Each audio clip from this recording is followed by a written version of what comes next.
신약 성경에 마태, 마가, 누가, 요한 이것을 우리가 사복음서라고 그러는데 이 사복음서는 전체가 89장입니다. 이 사복음서 89장 중에 3분의 1이 되는 29장 반이 예수 그리스도의 마지막 한 주간에 대해서 기록하고 있습니다. 예수님의 마지막 한 주간의 삶의 가장 극적인 모습은 뭘까? 그건 십자가의 죽으심과 부활입니다. 이 십자가의 죽으심과 부활이라고 하는 이 엄청난 이 사건을 통해서 여기 계신 여러분과 제가 하나님의 사랑을 경험하는 거고 우리의 영혼이 구원받고 하나님의 자녀로 거듭나는 생명의 역사가 이루어지는 것입니다. 이렇게 이 엄청난 한 주간의 삶을 시작하는 오늘이 바로 오늘 종려주일이라고 합니다. 이 종려주일은 예수께서 벳박에서라고 하는 감람산 한 기슭에 있는 동네에서 맞은편에 있는 이웃 동네가 되는 베세다 동네에 제자 둘을 보내서 그곳에 매어 있는 나귀 새끼 하나를 풀어오게 하시고 그 나귀 새끼를 타시고 예수님께서 예루살렘으로 입성을 합니다. 그때에 사람들이 나무가지를 베다가 예수님 가시는 길에다 펴고 호산나 다윗의 자손이여 하면서 예수님을 만왕의 왕으로 환영하는 이런 사건이 우리가 읽은 본문의 내용입니다. 저는 이 본문의 내용을 읽으면서 아주 주목하는 내용이 있습니다. 그게 뭐냐면은 이렇게 영광스러운 예루살렘에 입성하는 이 놀라운 일에 어떤 사람들의 가마를 타고 가는 것이 아니고 예수께서 나귀, 그것도 사람이 한 번도 타보지 않은 나귀 새끼를 타시고 예수께서 예루살렘으로 입성하고 있다는 겁니다. 그러면 우리가 예수님께서 예루살렘을 입성할 때 나귀 새끼를 타셨는데 이것은 예수께서 오시기 전 490년 전에 사그라 선지자를 통해서 이미 예언하신 말씀대로 하신 겁니다. 이 사가랴 9장 9절의 말씀에 보면은 시온에 따라 크게 기뻐할지로다 예루살렘에 따라 즐거이 부를지어다 보라 내 왕이 내게 임하시나니 그는 공의로우시며 구원을 베푸시며 겸손하여서 나귀를 타시나니 나귀의 작은 것 곧 나귀 새끼니라. 이렇게 사가랴 선지자가 이미 490년 전에 예언해 놓으신 겁니다. 그래서 오늘 5절의 말씀에 4절의 말씀에 보면은 이는 선지자로 하신 말씀을 이루러 하심이라. 이렇게 말씀하신 거예요. 그러니까 490년 전에 하나님께서 선지자 스가랴를 통해서 말씀하신 그 예언의 말씀대로 하나님의 말씀을 이루기 위해서 예수님께서 예루살렘에 입성을 하실 때 사람이 한 번도 타보지 않은 나귀 새끼를 타고 예루살렘으로 입성하고 있었다는 것입니다. 여러분, 하나님께서 한 나귀를 하나님의 영광을 위해서 한 나귀를 490년 전에 쓰시겠다고 예언해 놓으셨고 그 예언하신 말씀대로 오늘 그 예언의 말씀을 이루는 한 나귀를 하나님께서 예수님께서 타시고 예루살렘으로 입성하시는 그리고 하나님의 일이 이루어지도록 하는 이런 모습을 봅니다. 여러분, 하나님께서 하나님의 일을 위해서 나귀 새끼도 490년 전에 이미 쓰시겠다고 예언해 놓으셨어요. 그렇다면은 여기 계신 여러분과 저는 어떤 사람들입니까? 하나님의 형상대로 지음을 받은 사람들이고 예수님의 핏값으로 사는 하나님의 자녀들인 겁니다. 그런 여러분과 저를 하나님의 아무 계획도 없이 아무 의미도 없이 그래서 하나님께서 여러분과 저를 예수의 핏값으로 구원하시고 우리를 하나님의 자녀로 삼으시고 그리고 우리를 아무렇게 살도록 내버려 두셨을까요? 그런 얘기인가요? 그건 아니잖아요. 나귀 새끼 한 마리도 하나님께서 쓰시고죠 490년 전에 이미 말씀하신 하나님이시라면은 하나님께서 여러분과 저가 그리스도의 형상을 닮은 존재이요 예수의 피값으로 사셔서 하나님의 자녀로 삼으신 여러분과 저에게 하나님 아무 계획도 없으시겠나요? 그렇지 않은 거라고 생각이 됩니다.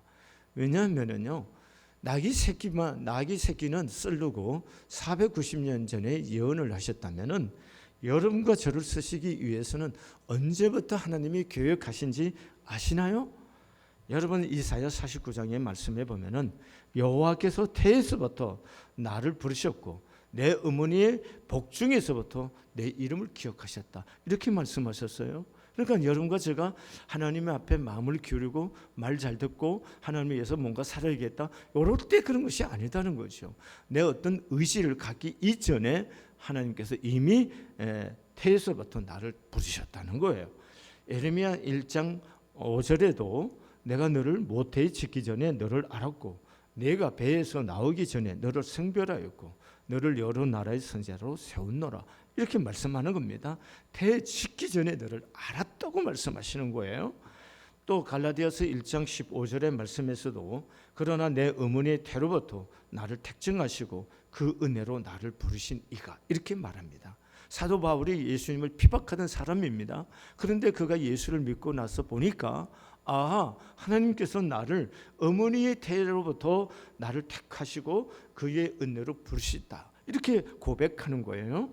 그런가 하면 에베소서 1장 4절과 5절에 보면은 곧 창세전에 그리스도 안에서 우리를 택하사 우리로 사랑 안에서 그 앞에 거룩하고 흠이 없게 하시려고 그 기쁘신 뜻대로 우리를 예정하셨다. 이렇게 얘기했습니다. 언제요? 창세전에. 이 놀라운 얘기를 성경은 하고 있는 거예요. 그러면 여러분과 저는 나귀 새끼 정도가 아니죠. 490년 전에 하나님이 쓰려고 예언했던 나귀 새끼 그 정도가 아니고 하나님은 여러분과 나를 예수의 피값으로 사셔서 하나님의 자녀로 삼고 하나님이 쓰시기 위해서 언제부터 계획하셨다고요? 창세전에요.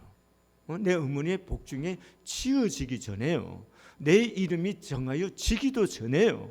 하나님은 나를 아시고 택하시고 부르셨다는 거예요.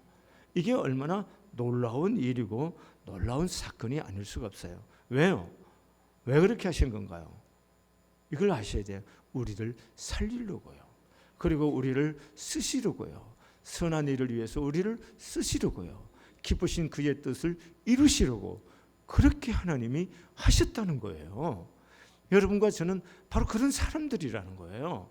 그런 여러분과 저를 향해서 주님이 우리를 볼 때에 어떻게 보일까가 하는 거예요. 여러분, 저는 이 말씀을 사실은요, 제가 초저녁에 어제 이 본문을 통해서 설교 준비를 했어요. 그런데 계속해서 말씀을 묵상하는 가운데 아닌 것 같았어요. 그 본문 원고를 찢어버리고 이 원고를 다시 준비했어요. 그래서 어저께 새벽 2시에 잤습니다. 여러분, 하나님이 제가 늘 생각하는 게 뭐냐 하면은 하나님이 오늘 이렇게 하셨다는 거잖아요. 그런데 오늘 먹고 살기 퍽퍽하고 고통이 있고 절망이 있고 병들어 있는 이런 분들에게 이 말씀은 어떤 의미일까? 이게 대해서 늘 고민하고 생각하고 있어요. 오늘 이 말씀이 오늘 무슨 의미가 있을까 하는 거예요. 우리 교인들이 잘 사는 삶만 있는 것이 아니고 참 가난하고 어려운 분들이 있어요. 또 심각하게 암과 투병하는 분들도 계시고 이런 분들에게 이 말씀이 이 사람들에게 무슨 의미가 있었고 어떤 힘이 될 건가 생각해 본 거예요. 여러분, 내가 창세전에 이미 나를 아시고 나를 택하시고 나를 예정하시고 하나님께서 기쁘신 뜻대로 나를 뜻대로 우리를 예정하셔서 부르신 그 하나님께서 여러분과 저희가 돈이 있느냐 없느냐, 많이 배우냐 안 배우냐, 건강하냐 아니냐, 지금 굉장히 잘 나가냐, 어려움을 겪느냐, 그게 아무 상관없이 하나님의 전적인 은혜로 여러분과 내가 구원을 받은 거고 하나님의 전적인 은혜로 여러분과 저가 하나님의 자녀가 됐다는 겁니다. 나귀 새끼가 특별했기 때문에 아니에요. 나귀 새끼가 하나님께서 택하여 쓴 것뿐이에요. 나귀 새끼에게 초점이 있는 것이 아니에요. 주님께서 그냥 선택해서 쓴 것뿐이에요. 마찬가지로 오늘 여기 계신 여러분과 저도 한번 돌아보세요. 우리가 굉장한 뭘 갖고 있는 사람들이 아닙니다. 그럼에도 불구하고 하나님이 여러분과 나를 택해서 자녀 삼아 주셨다는 거예요. 그러나 단순히 자녀만 삼아 주셨다는 거 아니에요. 하나님의 눈에 비친 여러분과 저는 어떤 존재인지 아시나요? 이사야 43장 4절의 말씀에 보면은 내가 내 눈에 보배롭고 존귀하며 내가 너를 사랑했다 이렇게 말하는 거예요. 하나님의 눈에 비춰진 여러분과 저는 보배롭고 존귀하고 사랑스러운 자녀라는 거예요. 자 보세요. 이런 여러분과 저예요. 그래서 이사야 49장 15절의 말씀에 보면은 여인이 어찌 그 젖먹는 자식을 잊겠으며 자기 태에서 난 아들을 긍휼히 여기지 않겠느냐. 그들은 혹시 잊을지라도 나는 너를 잊지 아니할 것이라 이렇게 말씀하셨어요. 그럼 잘 생각해 보세요. 하나님이 여러분과 저를 자녀 삼아 놓고 아무 관심이 없고 내가 아파하고 내가 힘들어하고 내 인생 공고하고 내 마음에 상처가 가득할 때 아무 관심 없이 내버려 두고 잘 되는 사람에게만 관심이 있고 내가 그런 하나님이실까요? 잘 보십시오. 오늘 성경이 얘기하는 거예요. 그 여인이 어찌 그 젖먹는 자식을 잊겠느냐는 거예요. 다시 말하면 어머니는 자식을 절대로 잊지를 않습니다. 여러분 아기를 키울 때 아기가 우는 울음소리만 들으면은 이 아이가 아파서 우는 건지 똥을 싸서 우는 건지 배가 고파서 우는 건지 남은 잘 모르지만 엄마는 아나요 모르나요? 아시죠? 응? 아시죠? 그리고 아이의 숨소리 하나만 이상한 듯해도 가슴이 벌렁벌렁하고 귀를 기울이나요? 안 기울이나요? 기울이나요? 안 기울이나요? 기울이시죠? 그럼 생각해 봅시다. 여러분과 제가 온전한 인격을 갖고 있는 그런 존재도 아닌 허물이 많고 약한 사람들임에도 불구하고 내 자식에 대해서 얼마나 치대한 관심과 애착과 그리고 그들을 위해서 무엇인가를 희생해도 아깝지 않고 싫지 않은 것이 우리 아닙니까? 그런데 하나님의 아들 외아들을 주셔서 여러분과 나를 자녀 삼으신 하나님이 우리 정도이겠습니까? 여러분과 저의 작은 신음까지도 응답하시는 하나님이신 것을 믿습니까? 여러분들이 마음 아파하고 힘들어하실 때 하나님 아무 관심 없이 내버려 두고 야 좀 잘 이겨봐 이렇게만 하실까요? 저는 그렇게 않다고 생각해요. 내 작은 신음에도 응답하셔서 길을 인도하시고 길을 기울이신 하나님이 여러분과 저의 고달픈 삶 속에 주님이 가장 안타까워서 함께 계시는 주님이신 것을 볼 수 있기를 바랍니다. 여러분이 오래전에 이런 것을 본 적이 있을 거예요.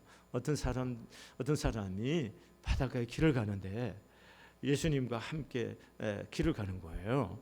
그런데 길을 가다가 꿈을 꾼 것 같은 자세하게 좀 모르겠는데 길을 가는데 자기 인생에서 돌이켜 보니까 가장 어려운 시기에 발자국이 하나만 남아 있고 하나가 없더라는 거예요. 그래서 예수님께 예수님, 내가 가장 힘든 시간에 예수님 옆에 내 곁에 서서 걸어간 것 같은데 내가 가장 힘든 시간에 예수님이 저게 없으시잖아요. 이렇게 말씀을 했다는 거예요. 그러니까 예수님이 하신 말씀이 그러냐?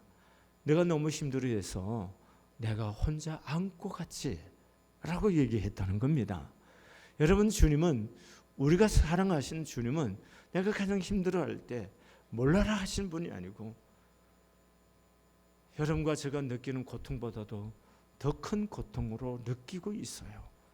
엄마 되신 여러분 아이가 아파하고 힘들어하고 인생의 좌절에 있을 때 그 아이보다도 엄마의 마음은 더 힘들지 않으시나요? 그 고통을 배나 느끼지 않으신가요? 만약 그런 느낌이 없다면 여러분 진정한 엄마가 아니죠. 여러분 정말로 자식을 사랑한 어머니가 아니죠. 여러분 진정으로 사랑한다면 자식이 느끼는 고통보다 더 큰 고통으로 아파하고 힘들어하지 않아요.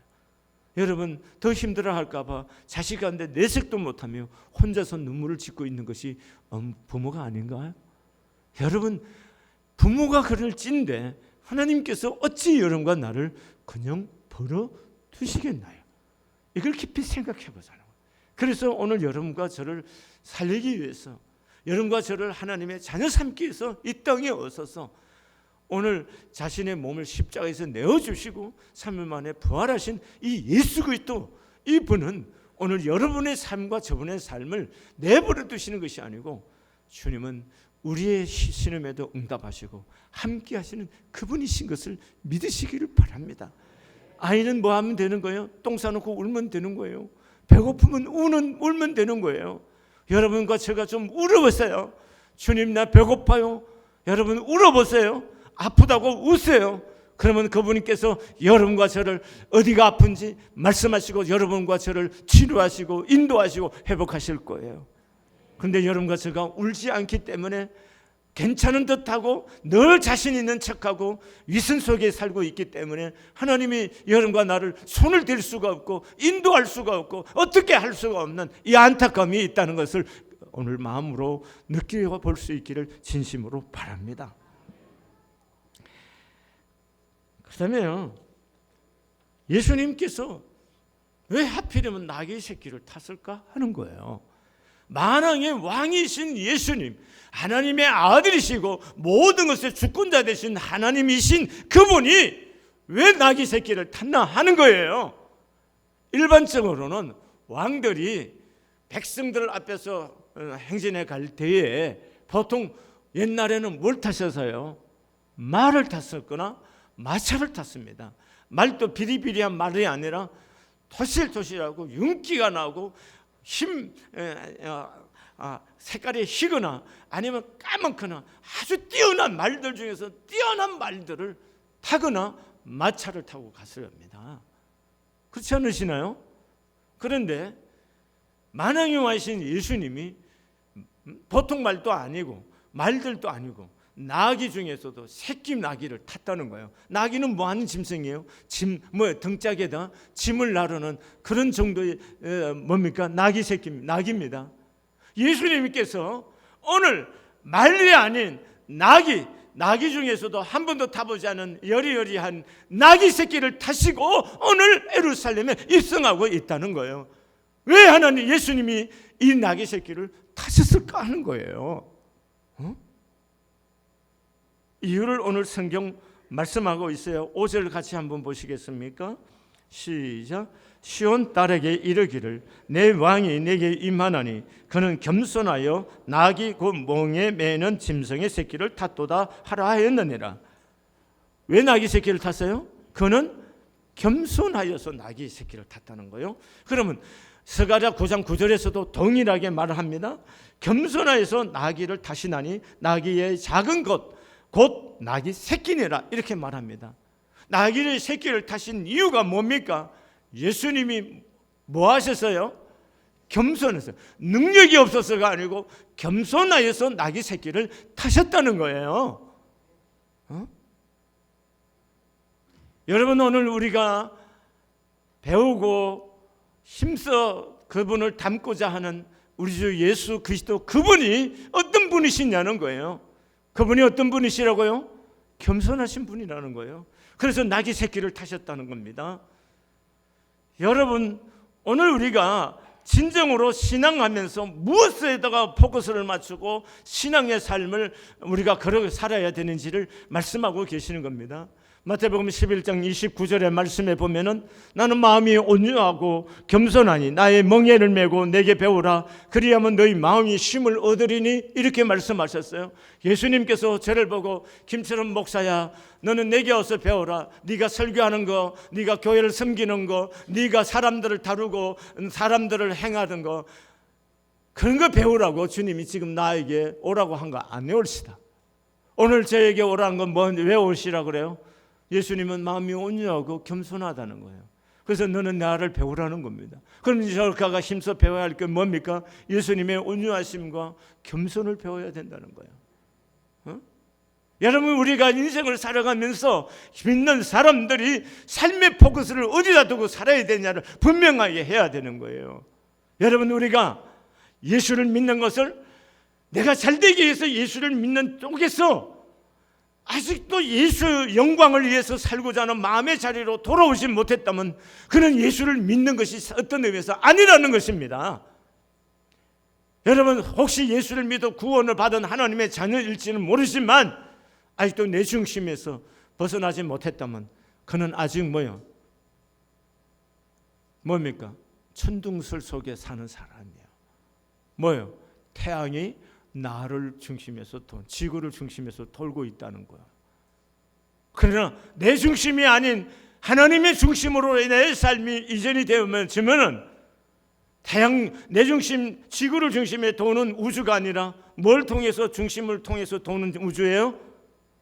태양을 중심으로 우는 지동설, 이 중심으로 삶이 바뀌는, 이건 기적인 겁니다. 여러분과 제가 이 사실을 하셔야 되는 거예요. 우리의 신앙을 천둥설에서 지동설로, 내 중심에서 하나님의 중심으로 우리의 삶의 중심이 축이 움직여지면은 뭐가 되는 거예요? 내가 보이는 것이 아닙니다.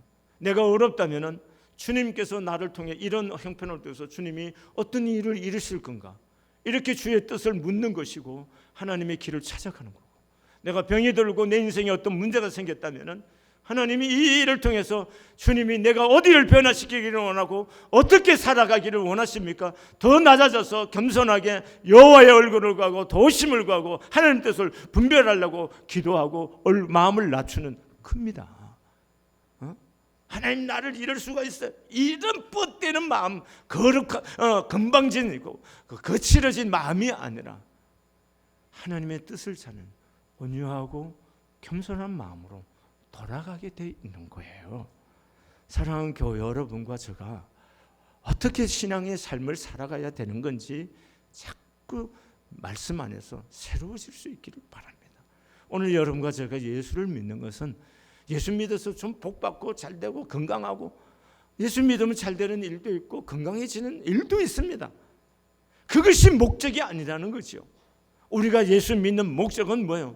하나님의 죄가 사함을 받고 하나님 앞에 의롭다함을 받아 하나님의 자녀가 되어서 우리의 삶이 하나님의 자녀로서 주께 영광을 돌리고 천국 가는 하나님의 백성으로서 지금 여기를 사는 것이 우리들이 예수 믿는 근본 목적이라는 거예요. 여기로 우리가 돌아온다면 내가 잘되면 잘되는 대로 하나님께서 이 물질과 내 아를 통해서 어디다 쓰시려고 합니까? 어떻게 이 재물을 드리고 어떻게 쓰여지기를 원합니까? 주의 뜻을 찾는 거고, 어렵다면 이것을 통해서 내가 어느 부분이 좀 더 깎여져야 되고 다듬어져야 되나요? 하나님께 물어야 되는 것이고, 그래서 하나님의 인격과 뜻이 나를 통해서 이루어져 갈 수 있도록 하고자 하는 것이 그리스도인의 삶이라는 거예요. 여러분, 매년 우리는 고난주간이 오늘 종료주일, 성안교회에서도 29번째 종료주일을 맞이했습니다. 여러분, 우리가 만약에 습관적으로만 이렇게 신앙생활을 한다면 사실은 예수님과 상당히 상관없는 삶을 살 수가 있다는 겁니다. 오늘 여러분과 제가 좀 더 깊이 생각해 보세요. 우리 주 예수 그리스도, 그분이 쓰실 수 있는 사람이 누구인가? 결국은 뭡니까? 겸손해야 된다는 거예요.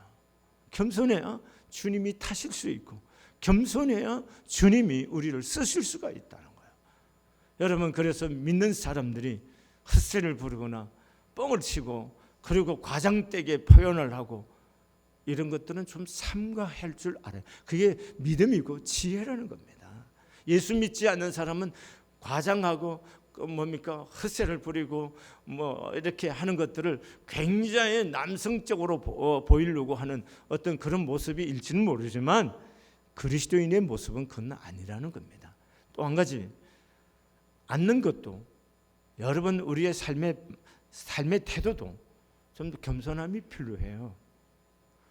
제가 우리 교인들은 주일날뿐만 아니고 예배를 드릴 때 거의 다리를 꼬고 앉아 있는 사람 없습니다.